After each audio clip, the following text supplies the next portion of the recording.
Sveikas Simai. Sveikas Gyti. Šiandien lankomės pas Simoną Daukantą. Trečios kartos juvelyras, nepameluosiu, taip? Trečios. Tai Simai, nuo ko viskas prasidėjo? Prasidėjo nuo mano tėčio, nuo mano senelio, kurie užsiminėjo juvelyriką. Jie buvo abu dizaineriai, abu amžinatilsi. Ir juvelyrika tai jau buvo kaip hobis, tiesiog dizaino srity. Jie bandė ir juvelyriką. Ir man tėtis kažkaip nuo mažų dienų perdavė tą amatą. Kaip pirmas perdavimas įvyko? Nu kaip, aš žiūrėdavau, jisai dirbdavo namie, dirbdavo Rusy, tai aš nusileisdavau į Rusy, tiesiog žiūrėdavau, ką jis daro, jis man kartais duodavo ten pašlifuoti, ką nors papoliruoti, tokius turbūt nešvariausius pradžiai darbus ir tokius nelabai atsakingus. O paskui po truputį haltūrindavau, užsidirbdavau biškį pinigėlių, nu ir va taip kažkaip, kai jau išmokau kažką daugiau, tai užsinorėjau jau pats tiesiog kažką tai nuo pradžių iki galo padaryti, sukurti. Aišku, ta pradžioje kūryba tokia buvo gal ne tiek kūryba, kiek tiesiog kopijavimas savo tėčio. Nes vis tiek, kol pats gerai neišmokęs to amato, tu kažką sukurt, nu, pakankamai sunku. Gali papaišyti, paeskizuoti, bet kai nežinai, kaip yra tai daroma, tai va, ir paskui paauglystėje jau pradėjau kažką pats kurti. Kada pirmą dirbinį savo jau padarei? Pati pirmą. Gal atsimeni kam? Matai, žiūrint, kaip dirbinį, ar savos kūrybos, ar nukopijuota. Ne, jau savos kūrybos, jau grinai savo. Nu, čia turbūt buvo kokį, jau turbūt 20-18 gal, jeigu tokį rimtesnį. Aišku, buvo ten tokių žiedukų kažkokių, kur aš jų net nelabai skaitau ten kūrybą, tai daugiau toks gamyba ir išeina va tau kūryba, bet šiaip, manau, taip jau apie 20 buvo, kai jau rimtesnė tokia žiedą ten, pakabuką.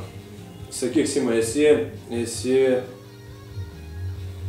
savotiškas žmogus, bet aplink tave, kiek aš pažįstu, supa geri žmonės.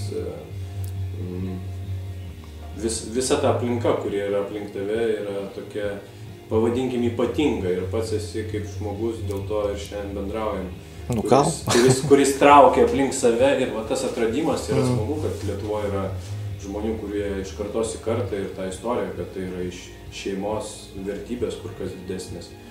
Kaip atrandi jėgų, energijos, idėjų kūrybiniam procesui? Atsikeli ryte, papusryčiauji, išgeri kavos ir eini dirbti. Čia kaip ir visuose darbuose, ta kūryba, žinai, čia yra... Jie ateina tiesiog iš gyvenimo, paprasto gyvenimo, iš tų žmonių, kurie tave supa.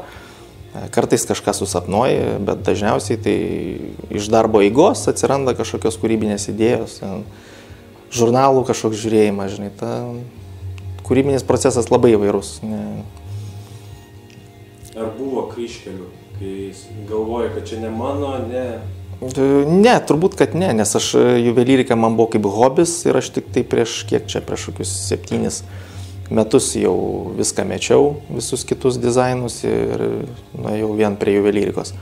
Tai vat būtent, kad tai buvo kelias, ėjau ir nuo hobio priėjo prie to, kad pamačiau, kad jau nebegaliu skirti tik kaip hobių laiko, kad reikia tiesiog jo daugiau, reikia daugiau gilintis ir tada kažkas gali išeiti.